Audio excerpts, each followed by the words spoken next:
That is not dead which can eternal lie, and with strange eons a podcast shall rise. H.P. Lovecraft, Weird Tales, Ramsey Campbell, Cthulhu, Laird Barron, Silent Hill, Brian Lumley, Dagon. There's something sinister out there in the cosmos, and the tendrils run deep throughout the universe. Only one woman dares to traverse the web. Mary SanGiovanni, who once again is up to cosmic shenanigans. Hi folks, welcome to Cosmic Shenanigans. This is Mary SanGiovanni. And as always, I'm up to shenanigans of cosmic proportions. In fact, this week, I would like to talk about an independent film called Absentia. And as I was preparing the notes for this, I rewatched the movie again last night. I've seen it maybe once or twice prior to this, and I realized that there's a lot of little things going on in the background that confirm its place on a lot of cosmic horror film lists that I really hadn't noticed the first couple of times I watched the movie. And I think they're interesting little additions. We're going to discuss them a little bit later on that really kind of, I think, exemplify a different perspective about cosmic horror that you don't always see. You see it a little bit in modern cosmic horror, but maybe even not as much as in this particular movie. It came out March 3rd, 2011. It was directed and written by Mike Flanagan and stars Katie Parker, Courtney Bell, Dave Levine, Justin Gordon, Morgan Peter Brown, James Flanagan, and the incredibly versatile Doug Jones. Now, it reminded me a little bit of my own novella, For Emmy, in that what you're dealing with is the aftermath of a loved one going missing, and this sort of exploration, this philosophical exploration of where people maybe go when they go missing.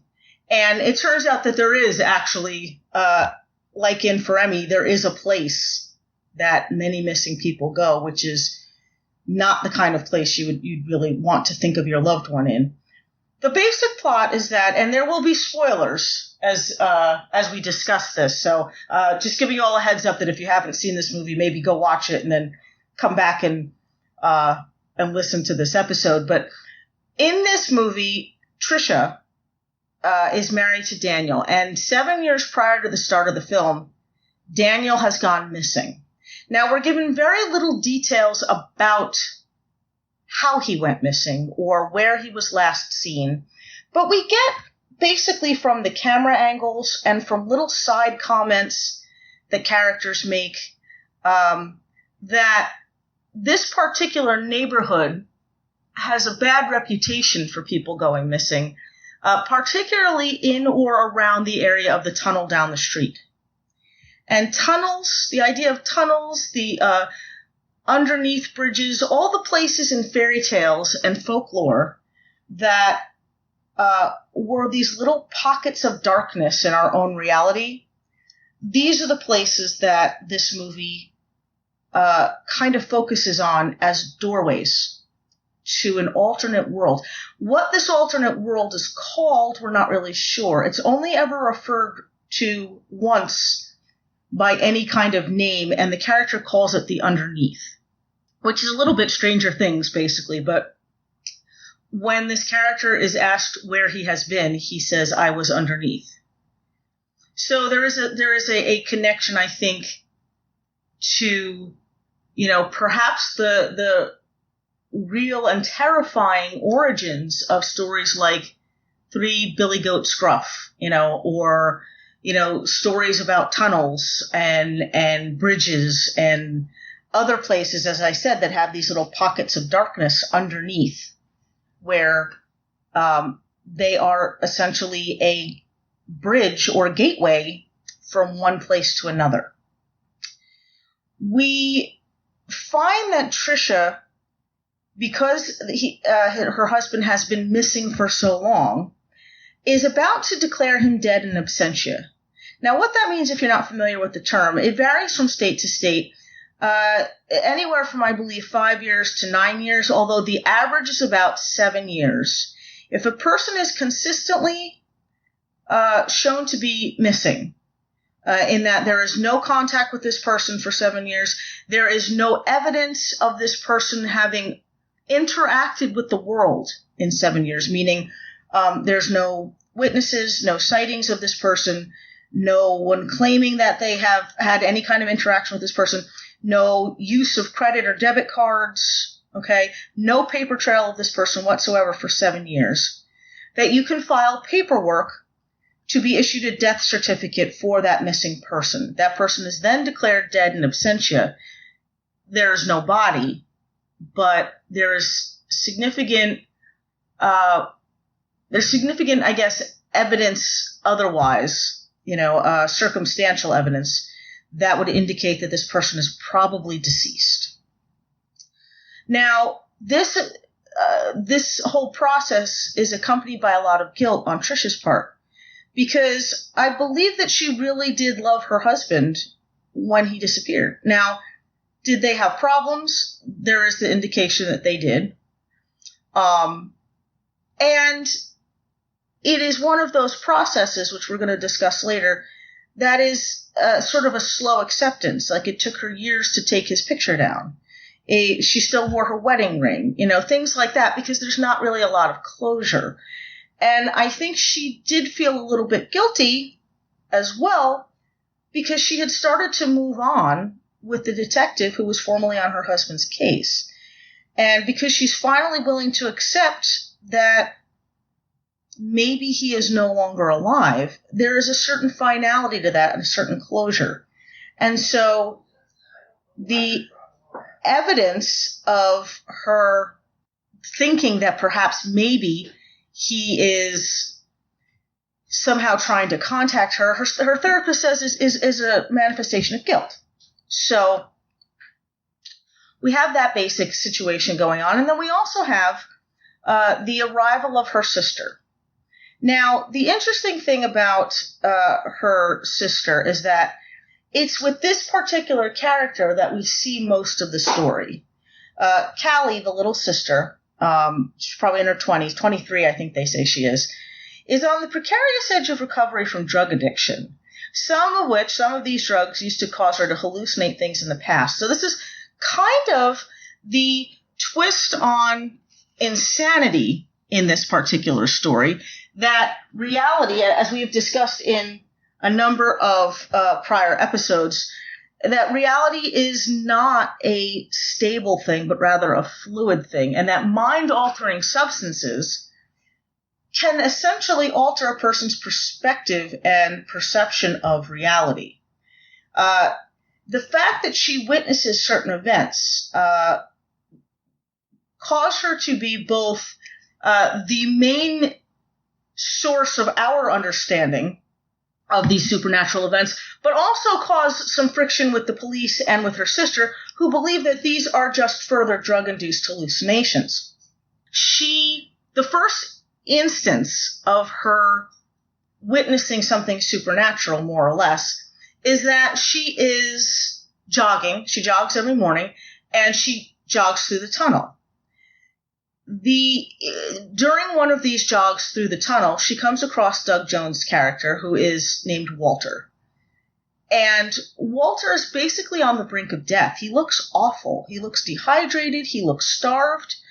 And when she accidentally disturbs him, the kinds of things he says come across as, what I think a number of people would probably dismiss as maybe the rantings of, a possibly, mentally ill or drug addicted homeless person.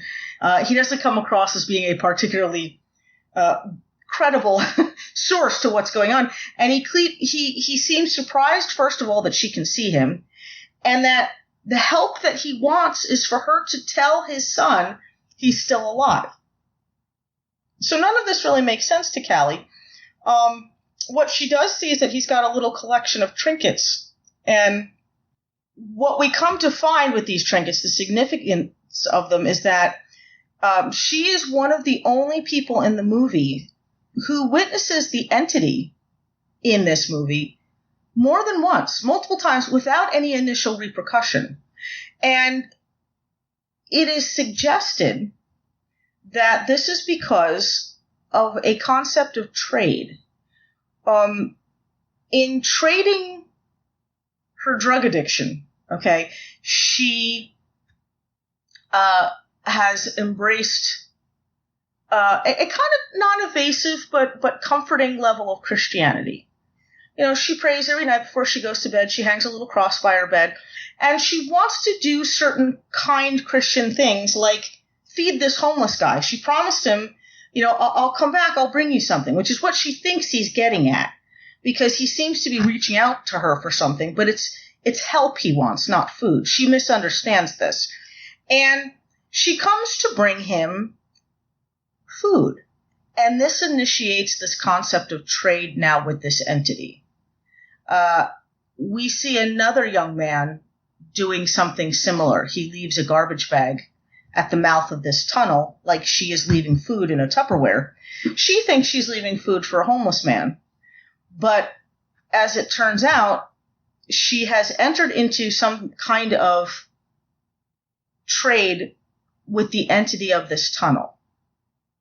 And before we continue with the link of trade, this chain of trading things, we should probably discuss another major cosmic horror aspect of this movie. In addition to an alternate world, we have an entity which I kind of come to think of as a ferryman, but it's not really that, because a ferryman, you know, in traditional mythology, you'd pay the ferryman to spirit you from one place to another. This entity steals people from one reality and drags them to an alternate overlapping reality, this underneath, as we discussed.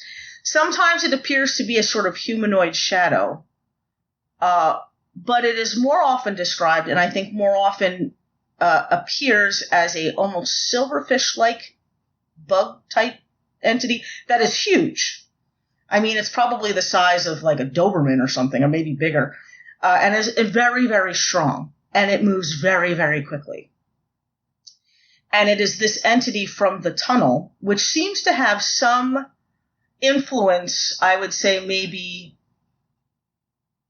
half a mile or a mile away from this tunnel, but beyond that, maybe that's beyond its reach. And that the walls of the tunnel itself are, you know, part of this doorway, this gap, this bridge between this alternate world and our world. And it is, rather than have a big book of knowledge, you know, what this movie does it does have somebody who is hunting for the truth. Callie wants to know what is going on, because she believes that despite the fact that she was high, and we get the impression that maybe whatever drug she did was not of a hallucinogenic sort, at that point, that she wants to know about the things that she's been seeing. And she pursues this knowledge, perhaps to her own detriment, as is so often the case in cosmic horror, that she discovers that this town has frequently had people gone missing in that very vicinity of the tunnel. And she looks up a lot of mythology that is connected to this idea of an entity or being which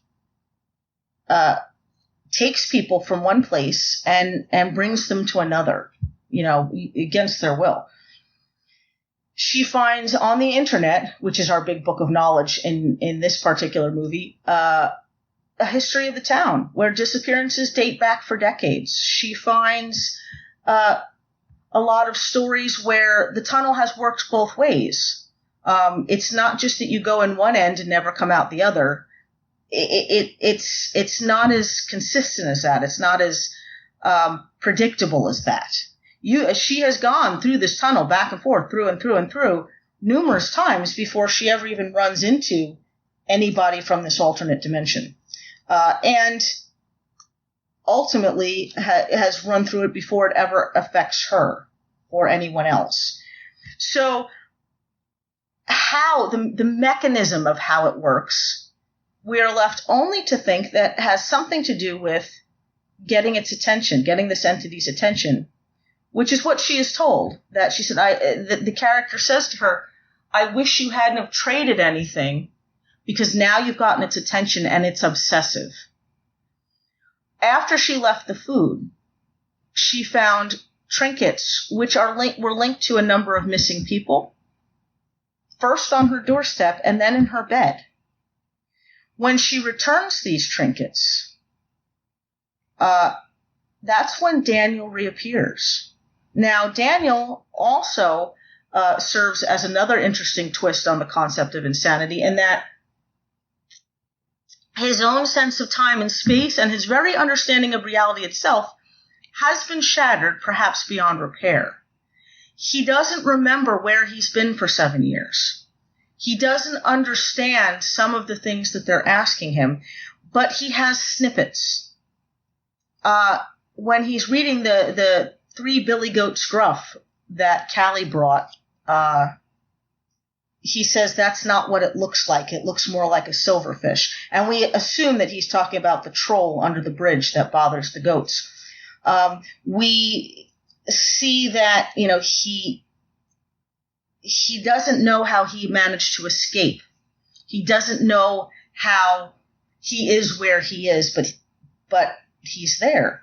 And this, this is, I think, almost as traumatizing to him as wherever he has been for the last 7 years. It has been an unpleasant place. We know this from the appearance of Walter, Doug Jones's character. We know this from the state that Daniel was found in, that he had several bruises and broken bones, and that he had been starved and dehydrated. Wherever he was is not a place that human beings were meant to be. The human body, the human mind, the human soul was not built to survive this place. Now, we also have another interesting, I don't want to say trope exactly, but it was something I think Lovecraft used more than modern cosmic horror. This idea of birth and life, and the woman as a vessel for this. We see that Tricia, the older sister, is pregnant, significantly pregnant, probably like 8 months along, maybe farther. And it's an interesting take on this idea, because this is not, as it would be in Lovecraft's work, a sign of submission in some way, or a sign of objectification in some way. It's more of a symbol of independence and autonomy, and that Tricia is trying to move on after the disappearance and what she believes is likely the death of her husband. Now, the baby also provides, I think, one of the most disturbing aspects of this film, in that when Callie goes back to the tunnel to bargain for the release of Tricia, who has been subsequently taken, as her husband was, by this entity, she finds that this trade that she keeps trying to make with whatever this being is not a fair trade, because there is no fair trading with entities from other dimensions. They don't think like us. They don't act like us. They don't function like us. And they are cruel. And the trade that this creature offers is the baby itself, which it passes back through dimensions into the tunnel. But the baby is no longer alive. It's not capable of functioning as a baby on its own. It's not. And I think that it is shown so briefly and so subtly that the first 2 times I saw this movie, I missed it.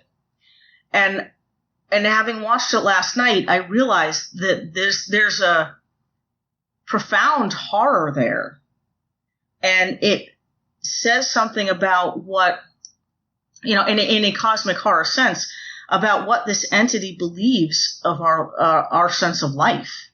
That one of the most precious symbols of life, one of the most promising and powerful symbols of our existence, is a toy, is nothing to this thing.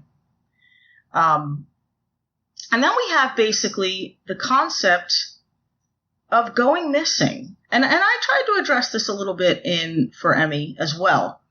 And I think that Absentia does this in a particularly chilling and stark way. In that, in cosmic horror, we see a sense of insignificance of humanity. We've discussed that before.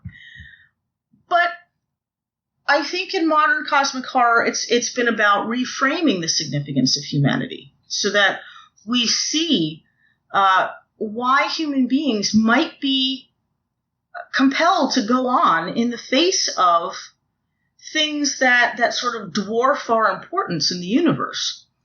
When people die, we're reminded, however briefly, of all the ways those people have touched the lives of loved ones. In a way, when people die, they're spotlighted, they're remembered, they're revered and respected and discussed and missed and cried over and loved. And then we can put them, for lack of a better way to say it, we can put them away, in a way, and there's closure there. When people go missing, though, it's a constant state of limbo where those missing people simultaneously hold importance to their loved ones who cannot understand what happened to them. And they have relevance, but they cease to be a part of life. It is, when you're missing, you are both significant and insignificant. We are rarely so much at the whim of forces greater than us than when we or people we care about suddenly go missing, because there's that helplessness, that futility of all human resources, all of our abilities and powers being useless. And it's greatest, I think, during these times. It's a relevant backdrop, I think, to cosmic horror, because I believe it shows the fragility of human existence in a kind of Schrodinger's cat sort of way. If we're missing, do we cease to be? And if we cease to be, at least, in the minds and hearts of other people, how much influence or impact can we really have on the world? Especially when the lingering unsureness of our existence is then punctuated by death and absentia. This idea that the only way to survive the sudden loss of someone going missing is to, in essence, end the significance of them being alive.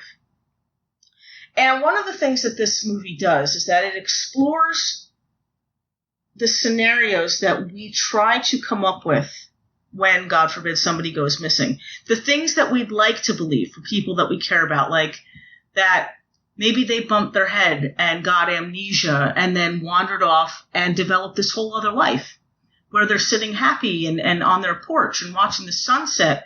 And every once in a while, they'll dream of or remember a glimpse of you, their old loved ones, and not even know what it means. But that's okay, because where they are, they're safe and they're happy. Much like if they died, at least we know they're not in any pain. But what I find to be the cosmic horror aspect of what Absentia does with this is that in every scenario that they left on their own, that they lost their memory and moved on.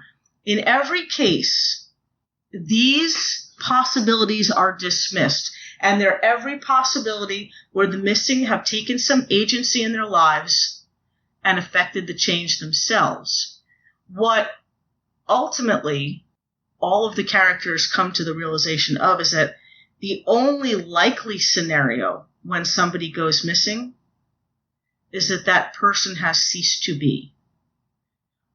Which is, I think, one of the most strongest tenets of cosmic horror, that the ultimate force behind us, whatever that force is that we have discovered exists in the universe, can cause us to cease to be, in not just in body, but in mind and soul, because in order to survive the loss of somebody, sometimes we have to put them away. So then not only are they out of sight, then they become out of mind. And I think if anything reduces the significance of humanity, it's that. So that was Absentia. It's a great little indie horror movie if you want to check it out. Cosmic Shenanigans is brought to you by the Brian Keene Radio Network. If you would like to check out past, present, and future episodes, you can go there. For advertising or booking or comments, questions, criticism, or praise, you can visit briankeene.com and click the podcast/radio page, and all the information will be there. So thanks for listening, and I will talk to you again next week. Bye. Cosmic Shenanigans is a production of the Brian Keene Radio Network. You can listen to this episode and all previous episodes for free on Spotify, Apple Podcasts, Stitcher, YouTube, Google Play Music, and wherever else podcasts are available. Cosmic Shenanigans is written and produced by Mary SanGiovanni. Our theme music is by Xander Harris. Our engineer is Matt Wilderson. Check out his books on Amazon.com. If you enjoyed this show, you might enjoy our other podcasts, The Horror Show with Brian Keene, Defenders Dialogue, and Grindcast. To advertise on Cosmic Shenanigans, visit briankeene.com and click Podcasts.